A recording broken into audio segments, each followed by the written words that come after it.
this webinar on mRNA therapeutics. So, on behalf of BIRAC, I extend a warm welcome to every one of you to give us your time in joining this webinar series under DBT Biomanufacturing initiative. We are also honored to have eminent experts from industry and academia who have been instrumental in shaping research, industry, and policy in this space.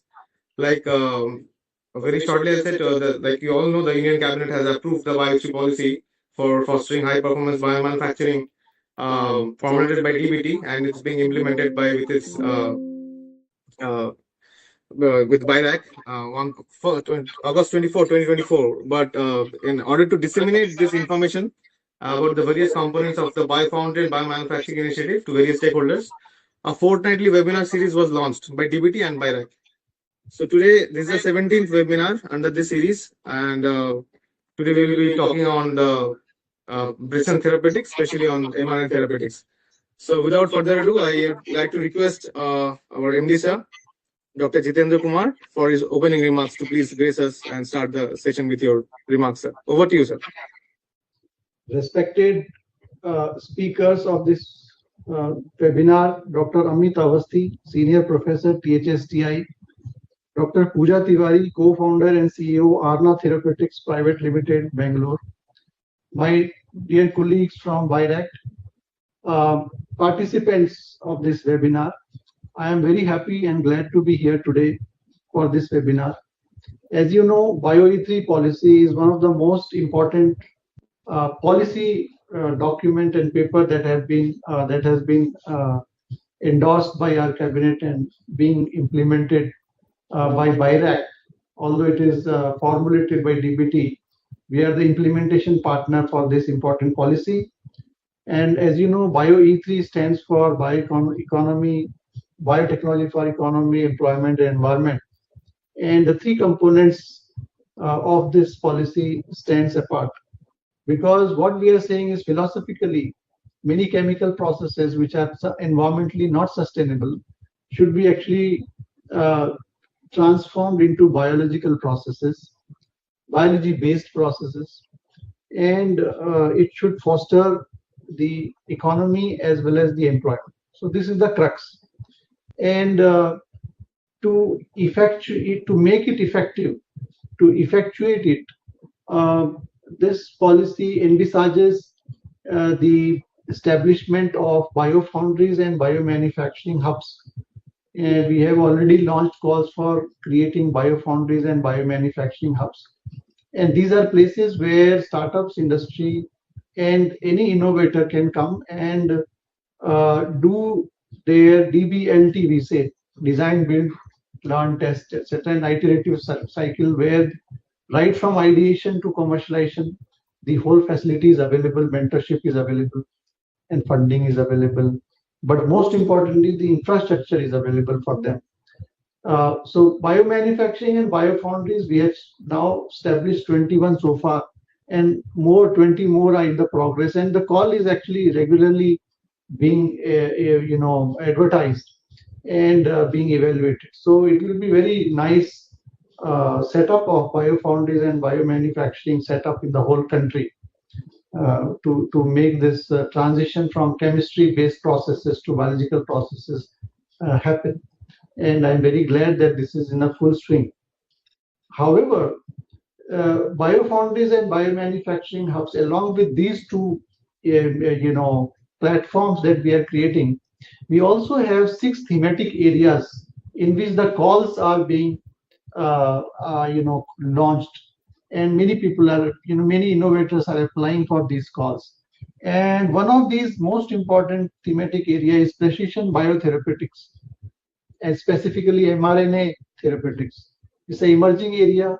mRNA therapeutics looks like holds a lot of promise, and therefore, rightly so, the precision biotherapeutics, specifically the mRNA therapeutics, would actually emerge as one of the most prominent areas in the biotherapeutics. So therefore, we want to launch this call. We already have launched one call, but webinar series are meant to disseminate the information about this policy, to disseminate the information about the what's happening in the particular area and how innovators can actually apply in the biomanufacturing arena, and to and our experts in all the webinar series is we make sure that these experts talk about specific areas, what are the opportunities and challenges. So this time we have Dr. Amit Tiwari as Amit Avasti, as I already said, senior professor at HSTI Faridabad, who represents the academic side. He's a very accomplished person, accomplished scientist in that area, precision biotherapeutics area. And we also have Dr. Pooja Tiwari, co-founder and CEO of Arna Therapeutics, a very promising startup in Bangalore area. And both of them will talk from the perspective of industry, academia as well as industry in their respective domains, and what are the opportunities and challenges. So I welcome both of you here. So it's a great opportunity to to hear from you. So I'll close this my talk or address, welcome address, so as to say, but I really wish a very good outcome of this webinar. I hope all the 200 people who have registered will be joining, but right now I can see at least 50 people.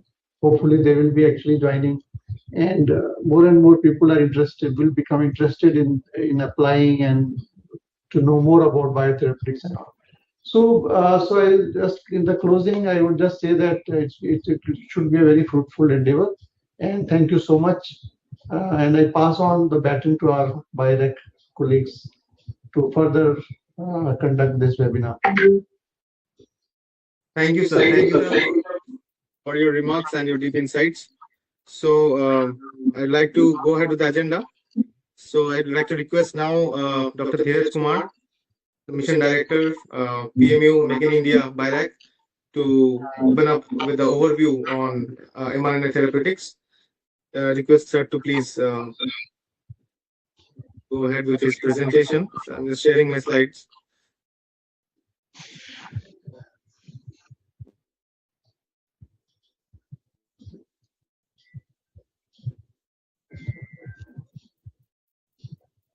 I hope my slide is visible to all. Dr. Pooja, can you confirm if you can see the slides? Yeah, I can see the slides. Okay, thank you. Request Dheeraj sir to please go ahead with his presentation. Thank you. Thanks, Dr. Smith. Good afternoon, everyone, and thank you for joining us today. I'm delighted to welcome you to this webinar on precision biotherapeutics, particularly mRNA therapeutics under Biotherapeutics policy. At BIRAC, under the Department of Biotechnology, our mission has always been to enable innovation that translates into real public health impact. Today's session is particularly important because we are preparing the ecosystem, startups, academia, and industry for an upcoming funding opportunity in mRNA therapeutics. This is not just about a new call for proposal. It is about positioning India at the forefront of next generation therapeutics. Next slide. So let me begin by setting the context. Healthcare is undergoing a fundamental shift from one size fits all approach to precision medicine. We are dealing with increasingly complex diseases, cancer, autoimmune disorders, metabolic conditions, where traditional therapies are often too slow, too generic, or insufficiently effective. This demands platforms that are faster, more adaptable, and more targeted. And this is exactly where mRNA therapeutics comes in. Next slide. At its core, mRNA is very simple. It is a messenger molecule that carries instructions to our cells to produce specific proteins. Importantly, it works in the cytoplasm and does not integrate into DNA, making it inherently safer. Its expression is temporary and controllable. If I were to simplify it, messenger RNA is like a software update for the body allowing us to instruct cells to produce exactly what is needed and when it is needed. Next, please. So what makes mRNA transformational? It is its speed and flexibility. Once you know the genetic sequence, you can design a therapeutic rapidly. It is modular, meaning the same platform can be adapted across diseases. It is scalable and has predictable behavior. This makes it particularly powerful not only for routine healthcare, but also for emergencies like pandemics and for rare disease where speed is critical. The application of mRNA are incredibly broad. It can be used for replacement therapy, producing proteins that the body lacks. It has already been proven itself in vaccines, and it is now being explored in cell therapies. For example, engineering immune cells using mRNA. So we are not talking about a single use case, but a platform technology with multiple applications. Next, please. Globally, mRNA has already been validated, and the success of COVID-19 vaccines demonstrated its scalability and effectiveness. Today, the pipeline is rapidly expanding into oncology and rare diseases. There is significant global investment from governments, from industry, and from venture capital. So the key message here is mRNA is no longer experimental, but it is mainstream. Next. This brings us to India. India has all the right ingredients, a strong biotech ecosystem, a skilled workforce, and cost-effective manufacturing capabilities. However, we need to strengthen indigenous innovation in advanced platforms like mRNA. This is a strategic opportunity, not just for self-reliance, but for global leadership. Please. The Bio3 policy provides the right framework for this. It focuses on economy, environment, and employment. It promotes high-performance biomanufacturing and supports emerging biotech sectors. Most importantly, it connects science to societal and economic outcomes. Within this framework, mRNA has been identified as a priority area. Why? Because it is critical for pandemic preparedness, it is highly versatile, it has a strong translational potential, and it is strategically important for national healthcare security. That is why BIRAC is actively prioritizing investment in this space. Next, please. At BIRAC, our role goes beyond funding. We act as an enabler, supporting startups, academia, and industry. We focus on translating innovation from lab to market. And we aim to build an ecosystem where ideas can scale into real-world solutions. So the upcoming RFP will focus on key areas across the value chain. This includes mRNA platform technology, delivery system such as lipid nanoparticles, manufacturing scale-up, and translational research. We are also looking at opportunities areas like design optimization, cold chain solutions, and clinical translation. So this is a broad but strategically aligned call. We encourage participants to think across the entire value chain, not in silos. Next, please. We invite applications from startups, biotech companies, academic institutions, and importantly, consortia. Collaboration will be critical, and the complexity of mRNA therapeutics requires multidisciplinary expertise. So, what is our expectation? In terms of expectation, we are looking for a strong scientific rationale, clear translational potential, scalability, and focus on IP and commercialization. Proposals will be evaluated based on innovation, feasibility, impact, team strength, and realistic timelines. We want to support ideas that can truly make a difference. Next, please.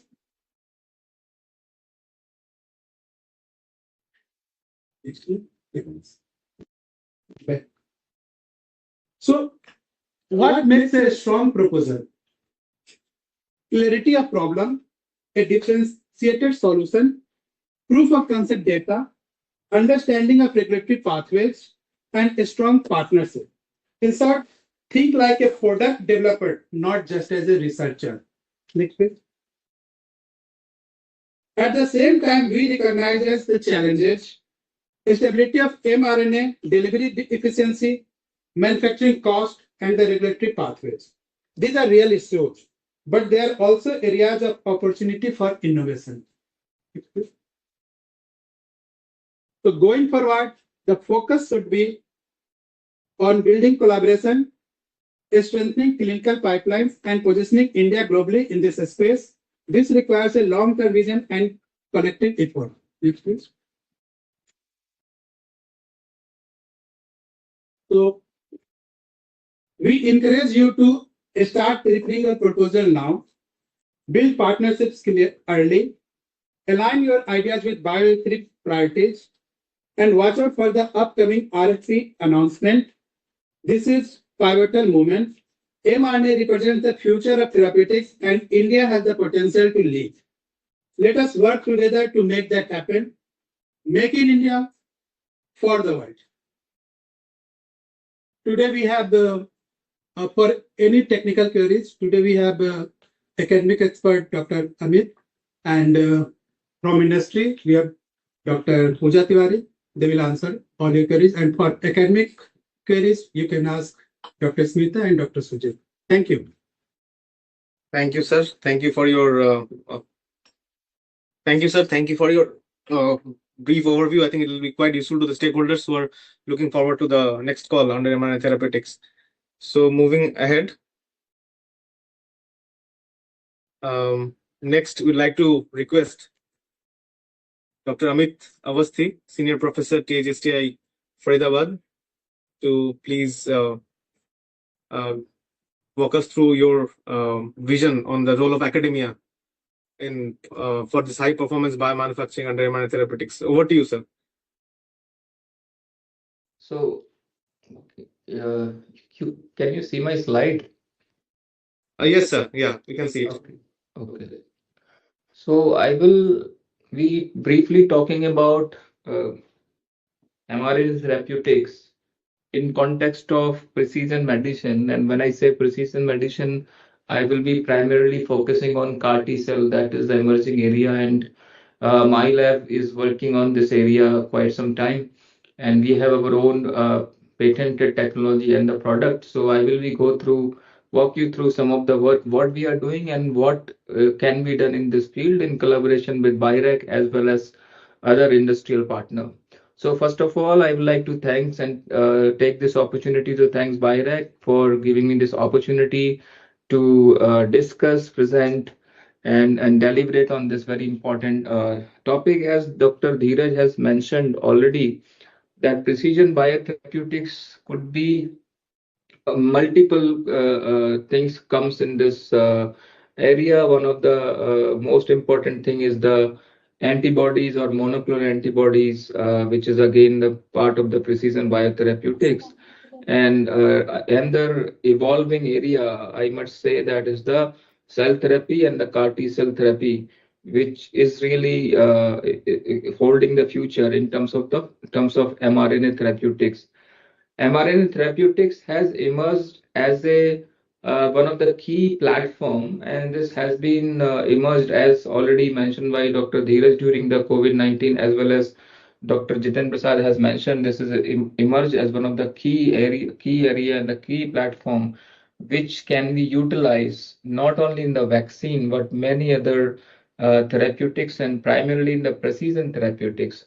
And one of the important feature of this technology is that definitely is the rapid. You can really do things very fast. It is adaptable, And one of the thing is you can easily scalable to the next level. That is under aspect of the mRNA therapeutics. And this is primarily made up of messenger RNA that delivers the instruction to the cell, then cell produce the therapeutics.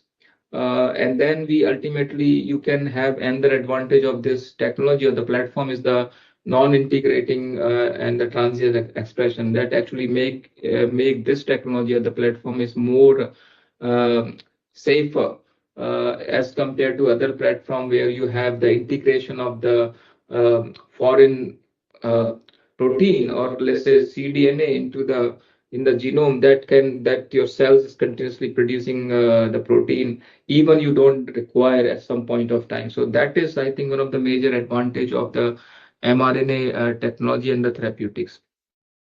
Now, what is emerging, what I see when I read papers, because since I'm working in the CAR T-cell therapy and I see a lot of new literature that is emerging, the two things, as we know, the CAR T-cell is really changed the paradigm. It's a game changer in the cancer immunotherapy. It started in the cancer immunotherapy, but it is not actually limited to cancer immunotherapy.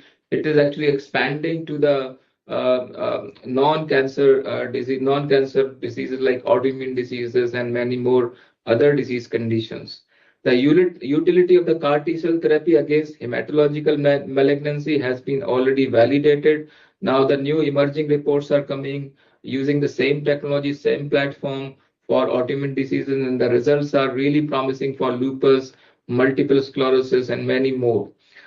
The other CAR immune cells are currently under investigation because see, this all started in the CAR T cell, but then the CAR therapy can also be being tried. Although it's kind of challenging for solid tumor, but I know there are many labs are working in case of solid tumor.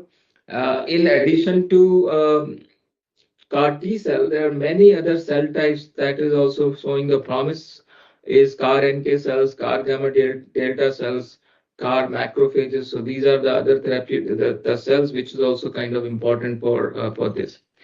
And since mRNA technology has emerged during COVID-19 mRNA vaccine, that though two companies like Moderna and the BioNTech has really shown that mRNA vaccine really did really wonderful work, and they work very fine, and there is a nice immune response, and it's very scalable as well as it is really not that expensive if you really compare. So now combining these two technology, one is the CAR T cell platform or CAR platform with the mRNA platform is the next wave of what we think is really next wave of innovation which is happening across the globe. And I think we are at the right time using this Bio E3 policy to utilize some of these, platforms with CAR as well as mRNA to really have something in India that can also take to the next level in the market. As we know, I think majority of the people know that the projection and the CAR T cell market and CAR T cell therapy market by product. You have multiple product you can see on your screen. Primarily, most of them are from the USA. Some of them are from the China. This really indicates that if you really see the CAGR, it's around 15%, 14.9% growth from 26 to 2031. That's a projection, and the market size is going to expand to 13.56 billion. That's a huge market, and if you really see the one of the thing which is really leading this whole wave is the Asia Pacific, and that is primarily China. And I think India is rightly placed, and since our the policies from the Department of Biotechnology as well as in the BIRAC and the environment in India has been created by the success of ImmunoAct and Immunil and many more companies, which is really trying to bring more product, is actually right time to and many academic institutions like THSTI, IIT Kanpur, and I know some of other institution is having the like RGCB. They have a platform and they have expertise, and some of these people has really worked in the CAR T cell area. So now, if we really combine the whole effort with the industry as well as these academic institutions, I think we have a fair chance to really be in the game if you really don't miss the bus. Now, if you really, this is for the people who really like to know how does it work, right? So how does mRNA therapeutic works? That is really, you can see on your screen, there are two kind of mRNA technology. One is the non-replicating RNA and one is the self-replicating RNA. The non-replicating RNA is like you have the RNA, mRNA, which is packed in the LNP and that goes into the cell. You can put this RNA by multiple method. I will show you in the couple of more slides how the RNA can go inside the cells. But here on this screen, essentially it is through the LNP, which is a more common way to put the RNA inside the cells, and then this cell will make the protein using this RNA, which is being provided. And this protein can be now be, if you want this protein to be secreted out, you have that kind of signal, then protein will be out of the cell. And then if you are working on the vaccine, then this protein can be taken up by the immune cells, and then immune cells will present to the T cells and the B cells, and then you have the antibody production as well as a T cell response. And that is essentially has been done in case of COVID-19 vaccine. But other thing is the if you really want a persistence in the RNA being produced inside the cell, like the virus. So when virus goes inside, they make the copy, right? And this is the concept the investigator has taken from the RSV platform. RSV is a virus which causes the respiratory infection. So they have this self-replicating gene. They remove all other part. They took this gene and then put this in the RNA platform, and that's how this make the RNA multiply in multiple times, replicating again and again and make more protein. So if you really essentially divide this whole process, you have the mRNA construct, which you have to design in the lab, right? Then you have the delivery system. So basically these are the different platforms. So two major platforms in the mRNA therapeutics or mRNA technology is the construct, and the most important platform is the delivery platform, where you have to pack this mRNA into the LNP.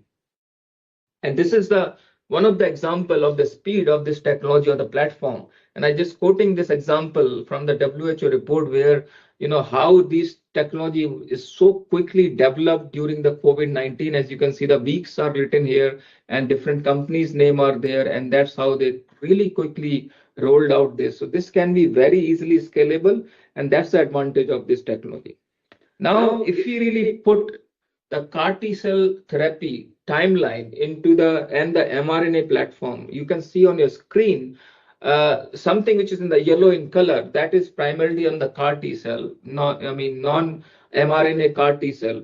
And if you really see the other side, the pink one, which is indicating that mRNA CAR is actually evolved in the year of 2008. And then you have 2001 first clinical trial for mRNA based CAR T cell therapy. And then you have like 2018 mRNA based CAR NK cells. So you can see the field is evolving. And one of the important thing what you can see, once you have your construct, like we all have our construct. I have CD19, I have BCMA, I have my own patentable construct, and some of them are being patented. Now, you don't need to do much. You have to take the same construct and convert into mRNA. So basically, you are not really doing so much research from the scratch. You are converting this DNA construct or cDNA into the RNA, and that's how you can really quickly evolve two things parallel. One is your regular CAR T, and one is the mRNA CAR T.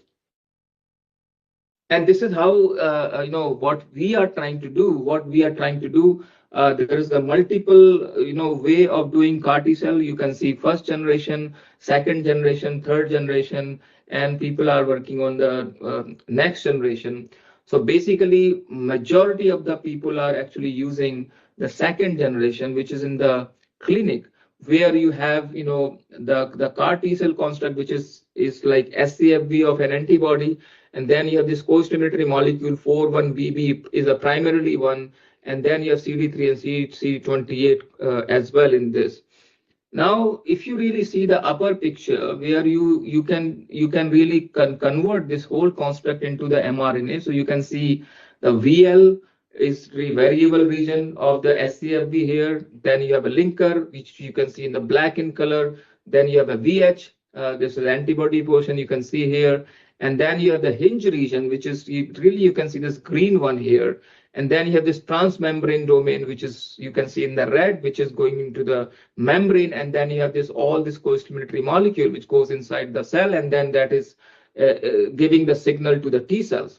So we can easily convert this construct into the mRNA construct. Only thing you have to play around with the right UTR, 5' UTR untranslated region, and the 3' UTR. And obviously, as you can see, the mRNA biology, you have to have a cap region, and you have to have poly A tail, which gives you the stability, which gives the stability of to RNA, that it become stable. Normally, most of the messenger RNA, when they're transcribed, they have a poly A tail, right?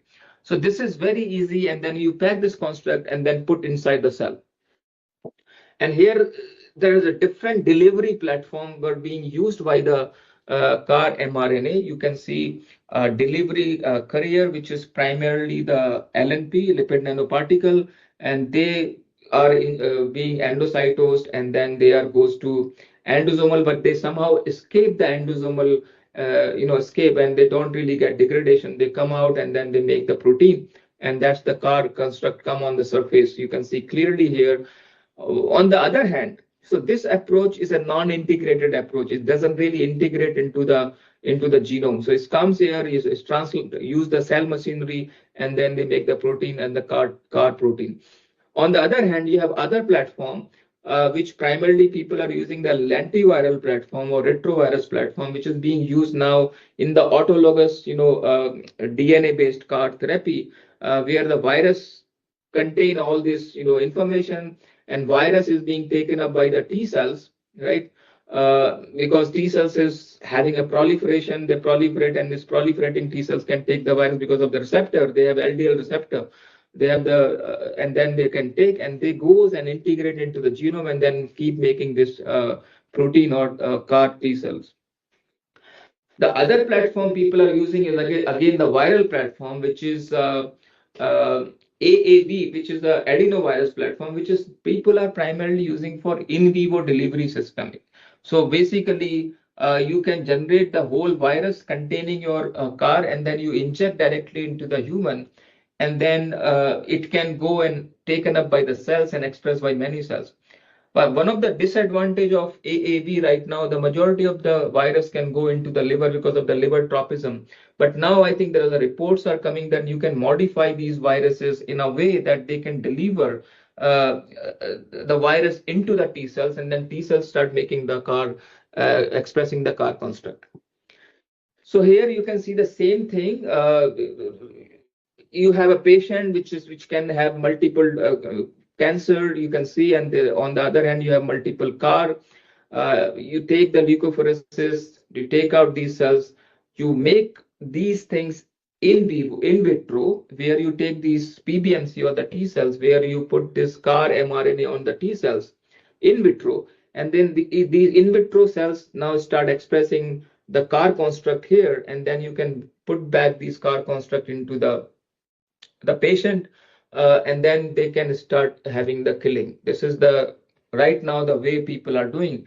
But now the technology is emerging even more, that people are trying to put the whole CAR, the mRNA or LNP in such a way that you can directly inject LNP into the human or the patient, where the LNP will be targeted to the cells which you like to target, let's say macrophages, NK cells, and primarily T cells, is that been shown in at least in animal model, and it is showing promising result. So when I say the delivery is the one of the major platform in the mRNA, I think BIRAC should have somewhere this platform in academic setting, or maybe a partnership with industry and academia, because once you have this platform, then anybody can use this LNP platform in the GMP setup, and then people can do preclinical and the clinical work, all those kind of things. So if you really see the very conventional way, the people has tried naked RNA, mRNA, which can be directly put into the cell through the electroporation. You mix this RNA with the protamine, because protamine gives the stability to RNA, and that also can be. But the major problem with these simpler technology, they don't really give you the very high expression of the mRNA CAR, or they don't really take up, cell doesn't take too much because there is not really precise. And then this whole concept of cationic, detergent, protamine liposome, as well as, cationic polymer. So now we are very high-end LNP, particles are being generated that is really gives a very high expression of the CAR mRNA to the cells, and they express high degree of protein. So different platform of putting the mRNA in the cells, you can see on your screen. You have lentivirus, retrovirus, adenovirus, electroporation, and biomaterials. And each of these, you can see they can take things inside the single strand RNA viral vector. This is again viral vector, single strand DNA viral vector. And there is a packaging capacity of each of these vector, 9 kb, 8 kb, and so on. But electroporation, there is no upper limit. You can put maybe higher kb RNA, and the efficiency is very high. In some, you have a genome integration, but in some, there is no genome integration. And wherever you have no genome integration, that means your expression will be always transient. It's not going to be stable expression. So now, giving this technology, now I quickly really count what THSTI is playing a role, and aligning THSTI as a translational research institute with the BioE3 policy, and we closely work with the BIRAC on many projects, as well as the with DBT, since this is a DBT institution. So we have now a GMP facility for CAR T cell product for cancer treatment in the Northeast, in the NCR region, and this is one of the institute where in the academic setting we have created this GMP facility. And this GMP facility, the development, the preclinical and the clinical trial, because we have this medical research center, we have CDSA, which can really help us in doing the clinical trial. We have all established preclinical models, including non-discrete mice, where we can check in vivo killing using our CAR T cell, and I'll show you some of the data what we have generated. Now we have the capacity designing the CAR vector, generation of high titer lentivirus, in vitro assays for test CAR T cell function, preclinical animal model for testing CAR T cell mediated tumor killing. And then once we have all these, then we have a potential clinical partner, AIMS New Delhi and other Delhi NCR hospital, which is a part of this program, and there we can do the clinical trial. When I say the lentivirus, high titer lentivirus, which is one of the very important feature of the CAR T cell, and we have very recently, maybe a couple of weeks ago, we have published this protocol, which is a very optimized, harmonized protocol, which anybody can utilize, industry or anybody. And we really optimize high titer lentivirus production and efficient CAR T cell generation. This is now every material, what kind of plasmid, what kind of permutation combination. So we have done huge amount of work to identify which combination is really giving you the up to 70 to 80% transduction efficiency to the T cells. Now, using the same protocol, we have designed our own CD19 vector, which is a fully humanized. And then we created a lot of mutations to make sure that it is not really going to give you the cytokine storm. Because if you compare the red one here, the red one is the FMC63 clone of CD19, which primarily being used by many people. In fact, the first CAR T cell therapy done in the US used this FMC63 clone of CD19. So we use this CD19 clone as a parent, and then we modified it, humanized it, because FMC63 is the mouse clone. So it can create some reaction to the human when you put directly into the human, not necessarily very quickly, but in the longer term. So now you can see the green one is giving a persistent killing, and at some point of time when you have the target to effector ratio 1:5, both parent as well as our own construct is giving very nice response. In the NALM6 positive cells, CD19 positive cells, Raji cells, which is also CD19 positive cancerous cells, but they are not giving any response in the CD19 negative cells, which is K562. So this actually gives us an idea. This is really interesting. And when we collected the supernatant from these co-culture, and the green one is our construct, you can see all the cytokines is much lesser as compared to the parental one. Interferon gamma, TNF alpha, you can see it's a very nice difference in the fold if you really calculate the fold change. The parental one is giving very high TNF alpha, high interferon gamma, high IL-2, but our construct is giving much lesser. This indicates that your cytokine storm or cytokine release syndrome in this case is going to be very minimal, because if you see the initial report on the CAR T cell, one of the problem of the CAR T cell, they give you high cytokine release syndrome, and that's causes the toxicity. But in our construct is a lesser toxicity. And now when we put these construct CAR T cell in the NSG mice, which we have a platform we established, I am happy that anybody can use this platform. If when you inject the tumor alone, you have these mice which is really having a lot of tumor. You can see by the imaging. And when you give this our CAR construct, which is we call humanized CAR T cell of CD19, the tumor is kind of disappear. And we compare with the parental one, FMC63 CAR T cell, they are also very good as our construct. So now we made this new thing. Once we establish the infrastructure, we have to take product to the clinic. We have to have desired infrastructure, and that's what we have created in THSTI. We created a CAR T cell GMP facility. This was inaugurated sometime in 2021 by the Honorable Minister. And I myself has designed 25 times different maps of CAR T cell therapy manufacturing, as you can see here, in collaboration with the CDSO, because CDSO is the ultimate agency which gonna give you the approval.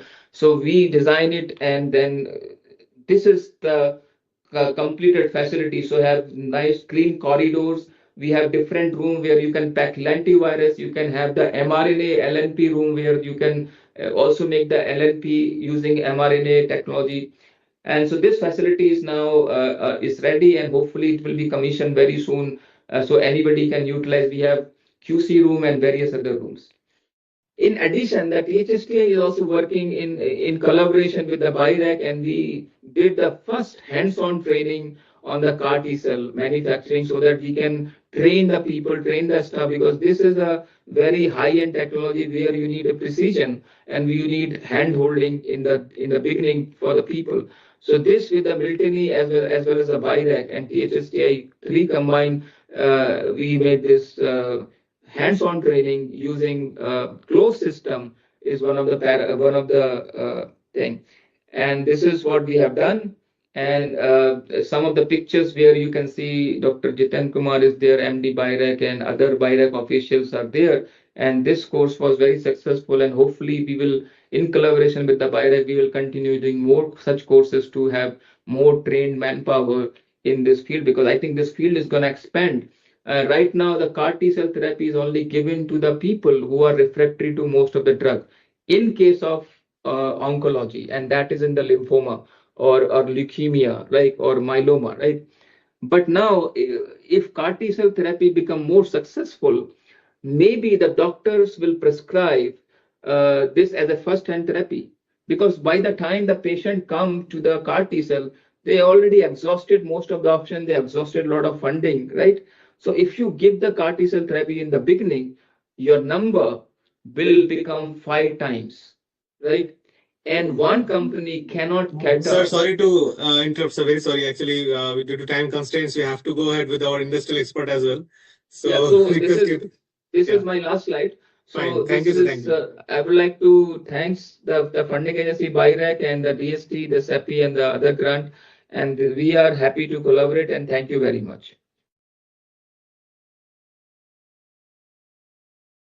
I will be happy to answer any question. Thank you. Thank you, sir. Thank you. Thank you so much. I think it was quite incredibly, this talk was clear and thorough, and I really like to appreciate for sharing your expertise with us. So questions we'll take after the talk from our industrial expert, Dr. Pooja. So Thank we'll you. take up 1 or 2 questions from the participants. I request the participants also to please post their questions in the chat box only. We'll take them up, few of them, after the talks of our speakers.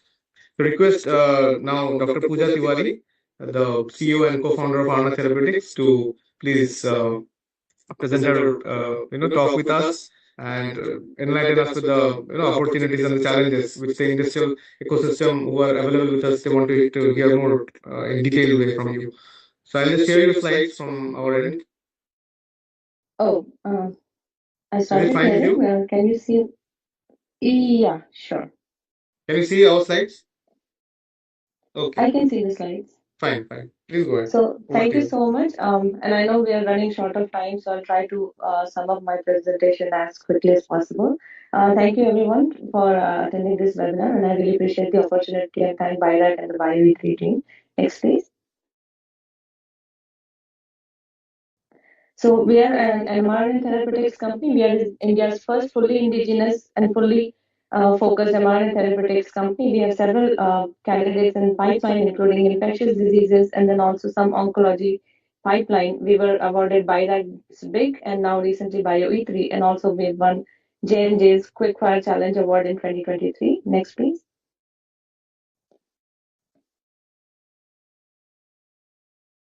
Next slide, please.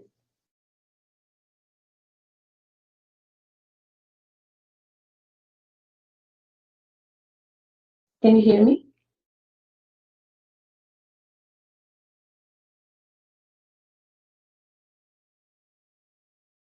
Can you all hear me? I can't hear you.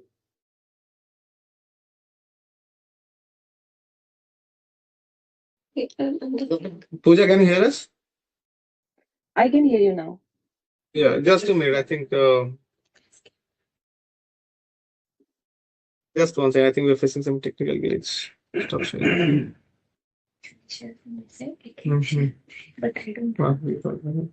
Screen. Or I can share my screen. Yeah, ask her to share. Or you can share it from your end. Yeah, please, if that is possible. Apologies, I think there's some technical glitch. Okay, give me 1 second. I just closed my presentation.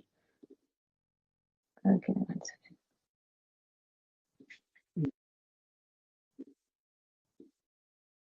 Are my slides visible? Yeah, we can see that clearly.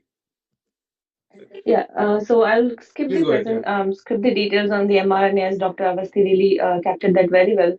But at the essence, it's a programmable instruction set where we can instruct it to deliver molecules such as antibodies, proteins for protein replacement therapies, vaccine, etc. And why should we care about COVID? Because COVID was just a proof of concept where people have, where companies like Moderna and Pfizer have demonstrated the applications of mRNA in generating enough immune response against infectious diseases. But that was just the tip of the iceberg, because we now have several products in the pipeline, including vaccines against other infectious diseases. There are now several clinical trials ongoing with very successful results, including one BioNTech's mRNA vaccine against triple negative breast cancer, where out of 14 patients, 11 were very responsive to drug and they remained progression free, they remained disease free for like 5 years. So there is like ample evidence now that mRNA can go beyond just vaccines. So a very good example, if you all have followed the news, maybe last year, a baby named KJ was born with a rare metabolic disease called as severe carbamoyl phosphate synthase 1 deficiency, which basically is associated with deficiency of some enzyme. And when the baby was born, it had a very limited chance of surviving beyond first year of its birth, probably not it may make it to its first birthday. And what doctors at Children's Hospital of Philadelphia did that they actually designed a personalized CRISPR or base editor and delivered this treatment to the baby KJ within the first 6 to 7 months of his life. And then the baby remained in the hospital and was cured by the time he turned like 1. So this is a very good example where mRNA has already moved beyond vaccines. So it's not even a concept, it's not even an idea. It has already proven in a patient, and the speed with which it was achieved is something very astronomical. And normally, any other drug product would have taken like at least 6 to 7, 8 years in development. So that's the significance of precision therapy, especially mRNA. So very early, mRNA was just a simple, simple molecule where you have the UTRs, the cap tails, etc. But now people have moved way beyond that. They have already decided, how to identify UTRs or how to design UTRs which will make them express to a certain level in a specific cell type. But now people are even moving beyond that. So now we are trying to control. We can encode the biology as information, but can we make it programmable in a way that it can be applied to various applications, right from oncology all the way to cell and gene therapy, CAR-T, like Dr. Avasti mentioned, neurology, and even like rheumatology and autoimmune diseases. So mRNA is not just a product anymore; it has become a platform technology, and we are witnessing every single day. If you follow the field, you'll see that so many inventions, so many new patents have been filed, and this platform technology is moving way beyond vaccines. We've already demonstrated this in multiple products, including expressing antibodies for respiratory syncytial virus, HIV, where we have successfully shown that these infections were, the animals were protected against these infections. And now we have taken some of these for developing candidates for our own internal therapeutic pipeline. One of such is what we had proposed for the BioE3 and got funded, where we are demonstrating how we can use protein-based inhibitors for infectious diseases such as influenza. We've also used mRNA to express CRISPR as an antiviral. So we have a novel CRISPR that does not talk to the DNA, does not integrate into the genome, but can act at the RNA level, and thereby we can decide which RNA to target and have more of a broad spectrum mRNA-based antiviral against these infectious diseases. Now we are using this platform to go into oncology as well. So the problem with precision therapeutics is that very thing, that precision. How do you achieve precision? And like I mentioned, that mRNA has moved way beyond like its initial stages of design. Now we have enabled AI-based tools where we identify what are the UTRs, what are the design elements in an mRNA which will increase not only its expression, longevity, as well as how to control where the mRNA expresses. So when we deliver an mRNA into the body, it can go to all cell types, but for some applications, for example, oncology, you would not want that to happen in all the cases. You would want it to have some kind of discrimination between normal cell versus a cancer cell. So those tools are still possible, and like we ourselves are doing that at Arna Therapeutics, and some of our collaborators, some of our colleagues at industry are also extensively working on that. The second element for this is delivery, where LNP is something which have long been considered as the only molecule or only delivery vehicle. But that is significantly changing because LNP need cold chain storage. And at Arna Therapeutics, we are extensively working to get away with that, where we are trying to have shelf-stable mRNA based formulations where these can be mixed at the point of care, meaning that you no longer need to have these formulate into a vial that needs to be stored at -80, but rather than these can be mixed at the time of usage for a particular patient, and that's very important, especially for countries like India. So we have ways to address the precision problem, but another piece that is very important in this problem is how do you make it India specific? How do you scale this technology to a country with more than 1.5 billion, 1.45 billion people? So for that, obviously, we need GMP infrastructure. There are several gaps. For example, like how these DNA templates can scale up from smaller lab scale or like smaller preclinical stages to a population scale, and then also like how to address the supply chain dependency. Regulatory pathways are also something that's very in early stages, especially in India. So those are some of the challenges associated with having a precision therapeutics, including mRNA therapeutics. Another problem is that like as as somebody like who starts with the mRNA and they believe that like okay, have this mRNA designed in a particular way, have the caps, tails, the UTRs, and you will have a functional mRNA that will cure the disease or like have a better immune response. But honestly, that's not it. We have done like extensive research in my last more than a decade of working with mRNA. We found that not one type of mRNA fits all applications. Even the same mRNA designed one way versus the other will function completely different in different cell types for different applications. And on top of that, there are several different types of mRNA: linear, circular, self-amplifying, trans-amplifying, and not all are suitable for all kinds of applications. So you have to determine what application requires which type of mRNA. And of course, like the complexity in this sequence will impact the in vitro transcription turnover, meaning that like how do you make mRNA that will be a lab scale versus that's for the population scale. And these are not linear, linear correlations. On top of that, like each mRNA, based on its structure, based on its design, will impact its transfection efficiency and in return the translation into the cells. So all of these are important in determining what efficacy, stability, as well as scalability of these mRNA-based precision therapeutics would look like. So we are at a at a cornerstone of this technology in India, especially uh, being the country with like that much talent pool, that much hunger for growth. We have a very good chance at this moment, and policies such as BioE3 from BIRAC are really instrumental in helping India become a global hub for this precision therapeutics. First of all, India definitely has achieved this for multiple different candidates, the cost effective or cost efficient manufacturing, as well as identifying the talent and engineering.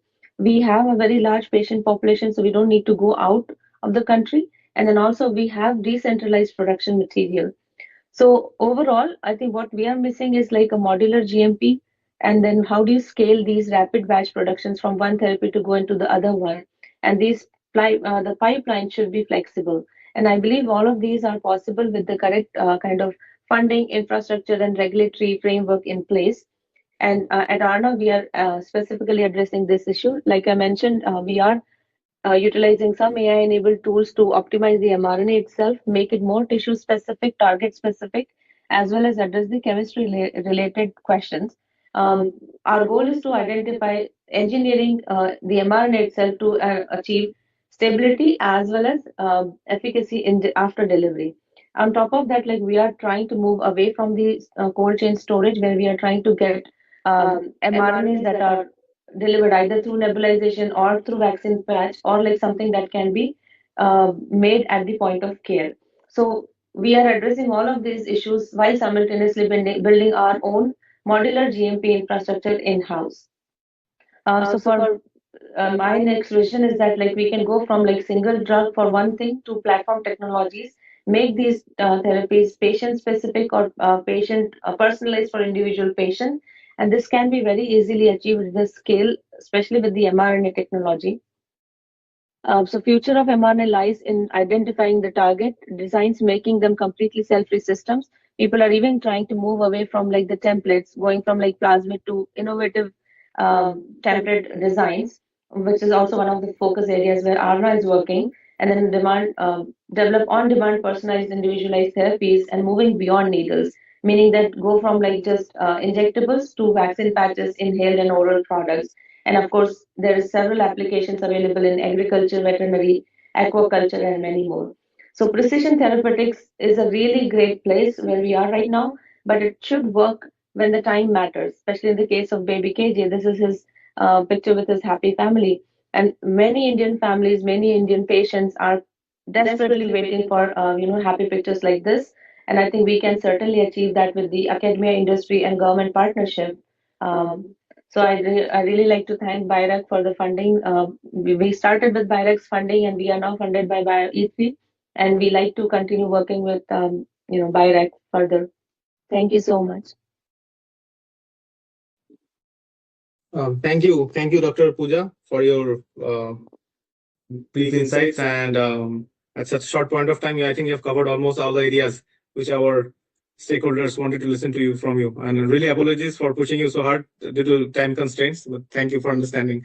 So now I'd like to request my colleague, Dr. Smita, to further, moderate the question and answer session from the participants. We'll take up very few questions due to time limitations.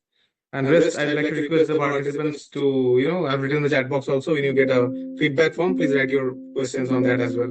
We'll be more than happy to take them up. Over to you, Dr. Smita.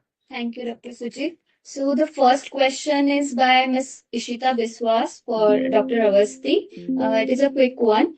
She's asking, what is the superior model for studying resistance, Raji or K562? So the Razi and the K562 we use as a negative control, right? Because they don't express CD19, but NALM6 is one of the superior than the Raji because the expression and other things is much more in the NALM6. Both of them muted. Hello, can you hear me? Yes. Thank you, Dr. Avasti. The second question again is for you. is from Ms. Sen Gupta. She's asking, where do you see the biggest gap between lab scale innovation and clinical grade manufacturing? Yeah. So I think the answer for this question is not very straightforward, because when you do lab innovation and then you try to go to the clinic, there is a multiple steps you have to follow, and certain regulatory aspect, I think, which takes slightly more time, because there's a different kind of regulation here you have to do, in terms of CDSCO and RCGM and many more clearances. So the time actually is that takes more time. Lab innovation is really easy, and if you have identify a clinical partner, that is also not that difficult in terms of CAR T cell, because you are doing 15 patient. If you do this calculation, 15, 16 patient, so that's not a very difficult thing. So regulation is a major thing which takes time. Regulatory aspect.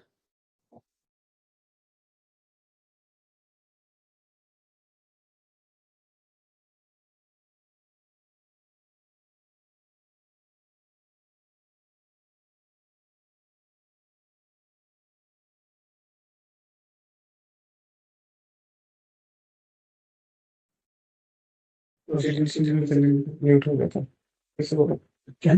Pooja, the next question is from Ms. Jamuna to you. She's asking, how much would it cost to set up a GMP facility for mRNA or CAR therapeutics? The information would help in applying for funding. I don't think I can give you like an exact amount, because again it depends on the scale and like what up to like what scale are you deciding this GMP. So for example, it could be like a modular facility, could like depending on where, what kind of instruments you are like putting in the GMP facility, that will very heavily impact the cost of the GMP. So basically it's two things, right? Just having the infrastructure, like the physical infrastructure, as well as like the kind of instruments you put inside it. So I think it's a very subjective question. Yeah. Yes. Thank you, Dr. Pooja. The next question also, I think you can take. Dr. Vishwadeep is asking, how can we improve in vivo stability of mRNA without triggering excessive innate immune responses? Maybe Dr. Avasti can also add it to this afterwards. Could you please repeat? Sure. So I think you're breaking the. Oh, yeah, sure. I will just repeat. Dr. Vishwadeep is asking, how can we improve in vivo stability of mRNA without triggering excessive innate immune responses? Maybe you both can give your insight. Dr. Pooja, you want to go first? yeah, sure. So I think like the first question, that's where I think the design of the mRNA is really important. Because that's where like you modulate the immune responses. So obviously, like with COVID vaccine, some people had very extensive immune reactions, some people didn't. So a lot of it goes into the design of the mRNA as well as into the LNP, the delivery vehicle. So I think like there's a sorry, I think there's some disturbance. Yeah, so I think like it's a very subjective thing as well, but most of it also goes into the design of the mRNA, the delivery, both work together.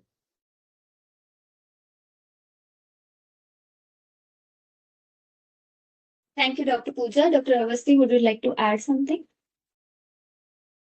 So the innate part, if you really see in terms of vaccine, people like to add some of the innate component into it, so they can trigger the adjuvancy.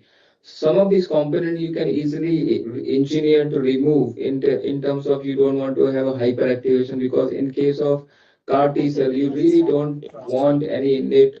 There is no kind of implication of having activation of the innate immune system or macrophage or dendritic cells.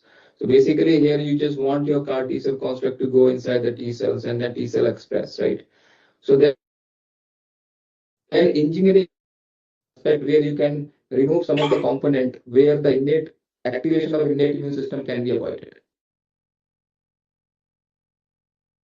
Thank you both of you. This was really helpful. I think there is one more question. Yeah. Dr. Sujit, would Thank you like you. to ask? Yeah, thank you, Dr. Smita. So the last final question we'll take up for the day, because we are already, I think our duration is over. So just final questions. I request any one of you or both of you can pitch in. That is, what are the current limitations in vitro transcription systems and how they can be optimized for higher yield and fidelity? Yeah, as far as I know, maybe Dr. Pooja will be better to answer this. As far as I know, that the optimization of in vitro IVT system is really now kit based. Now, so a lot of research has been done, and I think you can easily do it. Before, people were doing IVT, and then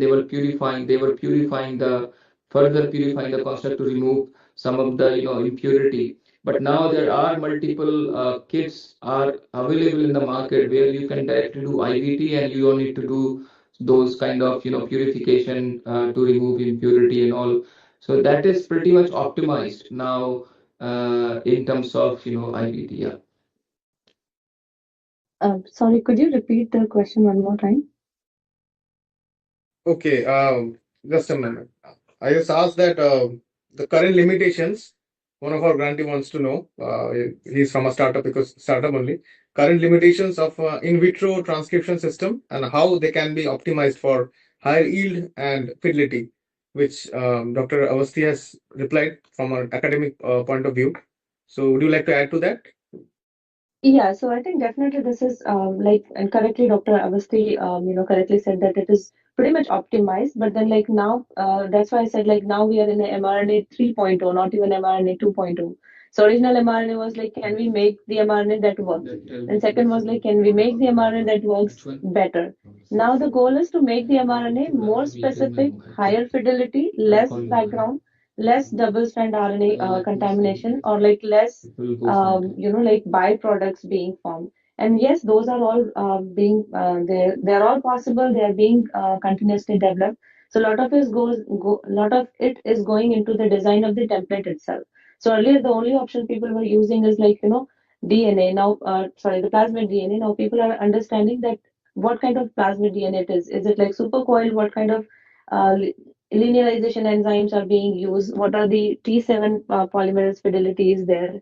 So all of those components are like every now and then people are like doing extensive research.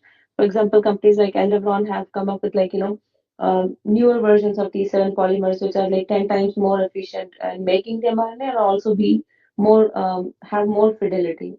So there's a lot of scope that people are still trying to improve, and then further they're trying to have components in the mRNA design itself where double-strand RNA doesn't get formed, or like any other non-single-strand RNA moieties are not formed as much as the target RNA should be. So definitely there is a scope to further improve that, and continuously companies and academia is working on that. Thank you, Dr. Pooja and Dr. Avasthi. I think that was uh, quite to the point, and I think it has answered to all the queries, most of the queries raised by the participants. For other queries, like I said, request the participants to please reach out to us in the feedback form that you receive. So we have to wind up today's webinar, and like to also announce that the next webinar will be on monoclonal antibodies under Precision Biotherapeutics, which we'll be taking up this in the end of this month. So request the participants to please visit BIRAC website and BIRAC social media platforms as well. Also DBT website as well. So that will be all. Thank you, Dr. Pooja and Dr. Avasthi and MD sir, and all of our BIRAC colleagues who have joined, and especially the participants without which this wouldn't have been possible. Thank you for your support and patience, and definitely the cooperation throughout. Thank you all. Thank you, And, BIRAC, for inviting us. Thank you so much. Thank you so much. Yeah. So we're closing this. Thank you.